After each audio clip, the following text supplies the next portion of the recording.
musyrikin walhamdulillahi rabbil alamin. Bidanu para pesantren hidayah muslimin iqamah salawatna pada walidayah. Dewan Kiai Ustaz Samsudana Sami Sikuti iqamah mudah-mudahan walidayah. Bila kepengurusan Satri wal Satriana anu mencari ilmu mudah-mudahan Allah didampingi dengan ilmu mudah-mudahan Allah dihasilkan kemanfaatan ilmu. Amin ya rabbal alamin.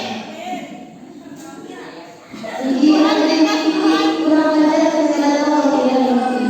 Ujian ini bukan cerita masalah kepada Allah Azza wa Jalla. Syukur dan kebaikan kurang sangat kepada Allah Subhanahu wa taala. Salawat wa salam mudah-mudahan Allah dengan alamnya Habibana Muhammadiyana Nabi Muhammad sallallahu alaihi wasallam. Tidak lagi sahabat hadis kalian asal malaman dan kurang jangan jantung umatna amin syafaat salat wa ya rabbal alamin. Hadirin rahimakumullah. Orang sebagai jalur muslim dan muslimat diwajibkan kepada memberi semangat dakwah Rasul tolak ilmi fadilatun ala kulli muslim wa muslimat. Memberi diwajibkan kepada salat dan muslimin dan muslimat. Kalau diwajibkan beliau utama kurang dari supaya dikembangkan pembangunan dalam di pesantren kurang lagi beliau mulanya mau mulai dengan orang wajib hukumnya wajib kalau orang teh termasuk mengenal asal agama muslimin muslimat. Atau di mana ialah dimiliki jahiran Allah yang diberikan tapi dinale tina mutale atau hidup atau nabi Muhammad di mana Salami sahabat kita atau sahabat orang timur begitu mana hubungan ada di sahabat tadi minal mahdi ilal lahdi kewajiban pria putih dimiliki ais begitu mana iya lahan. Jadi dimiliki cukup umur balik tapi dimiliki orang di ais eta geus termasuk wajib nyupri ilmu. Itu mah teu dimiliki urang plastika atau urang meskipun eta geus sampai ka dinya nyupri ilmu. Tetapi di kajian lahan. Salila napas orang masih bernapas, salila jantung orang masih berdetak, eta dinya wajib nyupri ilmu masih diwajibkan orang.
Iya, mana? Seperti apa ya? So, maling kawasan. Berarti mana-mana berapa sering karena STM. Kalau saya kalau saya ilmu bukan dengan diri kurang. Oh ya mereka yang penting pulang kampung dengan diri kurang. Gimana caranya? Cara supaya ilmu kayak dengan diri kurang. Seperti mana?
Jadi kesimpulannya hari ini bagi Allah kesimpulannya ya protes satu muslim dan muslimat diwajibkan dikenal hingga diakui tapi ingat di mana orang toksik karena ilmu bukan sampai orang tengah keluar sifat atau takabur. Di sini